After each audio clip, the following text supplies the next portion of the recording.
Halo semuanya, selamat datang kembali di channel kita. Hari ini kita akan melakukan perjalanan waktu kembali ke masa lampau untuk mengungkap salah satu kisah paling epik dalam sejarah dunia. Bagaimana Amerika Serikat lahir? Cerita kita dimulai jauh sebelum nama Amerika Serikat ada. Benua Amerika adalah rumah bagi berbagai suku asli Amerika selama ribuan tahun. Pada akhir abad ke-15, seorang navigator asal Italia bernama Christopher Columbus, dengan dukungan dari kerajaan Spanyol, berlayar ke barat mencari jalur baru ke Asia. Kalian pasti tahu ceritanya, kan? Pada tahun 1492, dia tidak sengaja mendarat di Kepulauan Karibia. Penemuan ini membuka gerbang bagi bangsa-bangsa Eropa lainnya seperti Inggris, Prancis, dan Belanda untuk datang ke dunia baru. Mereka datang dengan berbagai tujuan, mencari kekayaan, menyebarkan agama, atau sekadar memulai hidup baru. Kita akan fokus pada Inggris. Pada awal abad ke-17, Inggris mulai mendirikan koloni permanen di sepanjang pantai timur Amerika Utara. Koloni pertama yang berhasil bertahan adalah Jamestown di Virginia, didirikan pada tahun ke-1607. Awalnya, kehidupan di sana sangat berat. Pada tahun 1620, sekelompok pemisah agama yang kita kenal sebagai kaum Pilgrim berlayar dengan kapal Mayflower dan mendarat di tempat yang sekarang kita sebut Massachusetts. Mereka mencari kebebasan untuk beribadah sesuai keyakinan mereka, jauh dari tekanan gereja Inggris. Sebelum turun dari kapal, mereka menandatangani perjanjian Mayflower, sebuah dokumen yang dianggap sebagai salah satu fondasi awal pemerintahan mandiri di Amerika. Selama 1,5 abad berikutnya, 13 koloni Inggris tumbuh dan berkembang di sepanjang pesisir Atlantik. Mereka hidup ribuan mil dari London, menghadapi tantangan yang unik, dan mulai terbiasa mengatur urusan mereka sendiri melalui majelis-majelis lokal. Mereka merasa sebagai orang Amerika, bukan lagi sekadar orang Inggris yang tinggal di seberang lautan. Hubungan antara koloni dan Inggris sebenarnya cukup baik pada awalnya. Koloni menyediakan bahan mentah untuk Inggris, dan Inggris memberikan perlindungan militer. Tapi, semua itu mulai berubah setelah Perang 7 Tahun, yang di Amerika dikenal sebagai Perang Prancis dan Indian. Perang ini terjadi dari tahun 1756 hingga 1763. Di mana Inggris dan koloninya berperang melawan Prancis dan sekutu suku asli mereka untuk memperebutkan kendali atas Amerika Utara. Inggris memang menang telak dan berhasil menguasai wilayah yang sangat luas, termasuk Kanada. Tapi, kemenangan ini harus dibayar mahal. Inggris terlilit utang perang yang sangat besar. Nah, siapa yang menurut Parlemen Inggris harus membantu membayar utang itu? Tentu saja, para kolonis di Amerika. Disinilah bibit-bibit revolusi mulai ditanam. Parlemen Inggris mulai memberlakukan serangkaian pajak dan peraturan baru terhadap koloni tanpa persetujuan mereka. Dimulai dengan Undang-Undang Gula pada 1764, lalu yang paling terkenal, Undang-Undang Stempel atau Stamp Act pada ke-1765.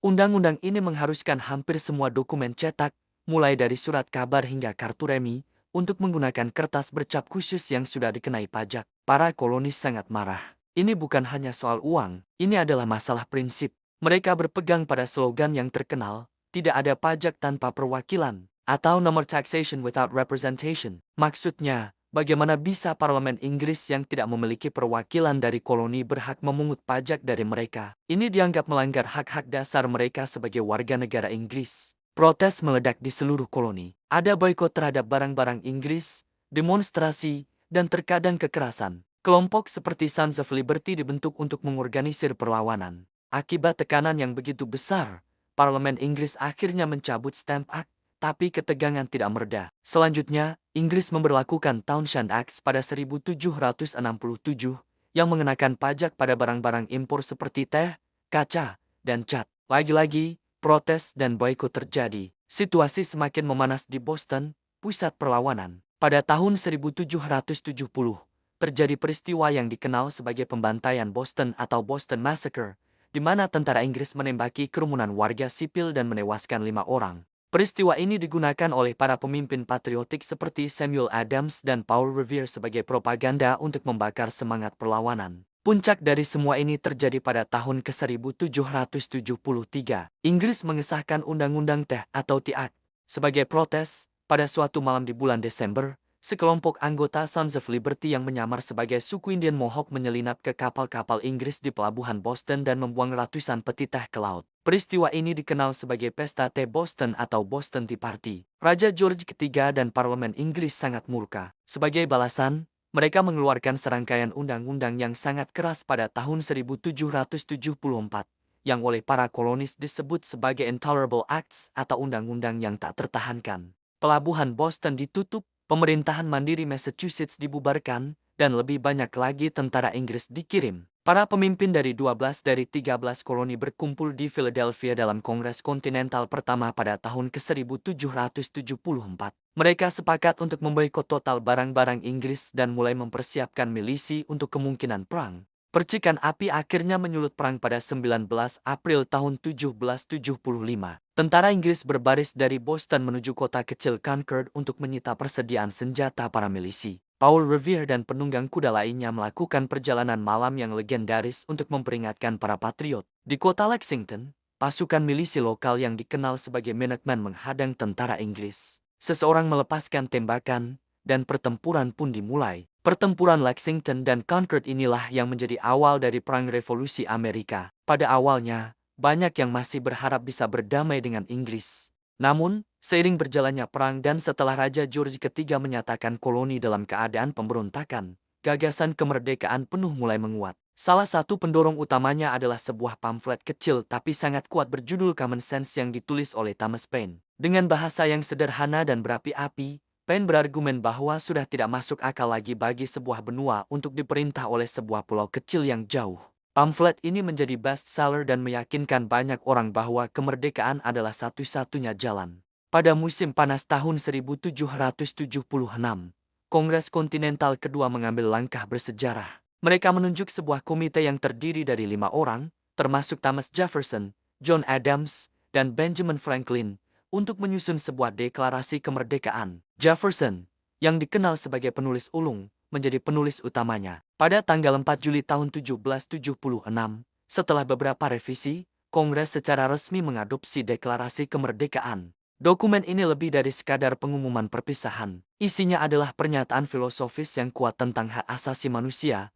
Kami menganggap kebenaran-kebenaran ini sudah terbukti dengan sendirinya bahwa semua manusia diciptakan setara, bahwa mereka diberkahi oleh pencipta mereka dengan hak-hak tertentu yang tidak dapat dicabut, di antaranya adalah kehidupan, kebebasan, dan pengejaran kebahagiaan. Dengan deklarasi ini, tidak ada lagi jalan untuk kembali. 13 koloni kini secara resmi menyatakan diri sebagai negara-negara bagian yang merdeka dan bersatu, Amerika Serikat. Namun, perang masih jauh dari selesai. Mereka harus memenangkan kemerdekaan itu di medan perang. Perang revolusi adalah perjuangan yang panjang dan berat. Pasukan kontinental yang dipimpin oleh Jenderal George Washington seringkali kekurangan perlengkapan, makanan, dan bahkan sepatu. Mereka menghadapi pasukan Inggris yang merupakan salah satu kekuatan militer terkuat di dunia saat itu. Ada banyak kekalahan dan masa-masa sulit, seperti musim dingin yang brutal di Valley Forge. Namun, semangat juang para patriot tidak pernah padam. Titik balik perang terjadi pada tahun 1777 dengan kemenangan Amerika di pertempuran Saratoga. Kemenangan ini meyakinkan Prancis bahwa Amerika punya peluang untuk menang, sehingga mereka setuju untuk membentuk aliansi militer resmi dengan Amerika Serikat. Akhirnya, pada tahun 1781, gabungan pasukan Amerika dan Prancis berhasil mengepung pasukan utama Inggris di bawah pimpinan Jenderal Cornwallis di Yorktown, Virginia. Setelah beberapa minggu pengepungan, Cornwallis terpaksa menyerah. Pertempuran Yorktown secara efektif mengakhiri perang. 2 tahun kemudian, pada tahun 1783, Perjanjian Paris secara resmi ditandatangani. Inggris mengakui kemerdekaan Amerika Serikat dan menyerahkan wilayah yang sangat luas hingga ke Sungai Mississippi. Revolusi telah berhasil, tapi cerita belum berakhir. Setelah memenangkan perang, tantangan baru muncul.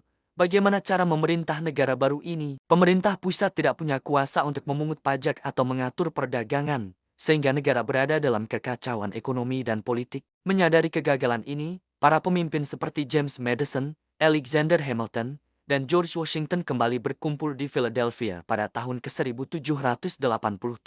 Pertemuan ini dikenal sebagai Konvensi Konstitusi. Hasilnya adalah Konstitusi Amerika Serikat, sebuah dokumen jenius yang menciptakan pemerintahan federal dengan 3 cabang yang saling mengawasi dan menyeimbangkan: legislatif Kongres, eksekutif Presiden, dan yudikatif Mahkamah Agung. Pada tahun 1789, konstitusi diratifikasi, dan George Washington, sang pahlawan perang, terpilih dengan suara bulat sebagai Presiden pertama Amerika Serikat. Jadi, Begitulah kisah luar biasa tentang bagaimana Amerika Serikat lahir. Terima kasih banyak sudah menonton sampai akhir. Semoga video ini memberikan wawasan baru bagi kalian. Apa bagian paling menarik dari sejarah ini menurut kalian? Tulis di kolom komentar ya. Jangan lupa like, subscribe, dan nyalakan lonceng notifikasinya supaya tidak ketinggalan video-video kami selanjutnya. Sampai jumpa di video berikutnya.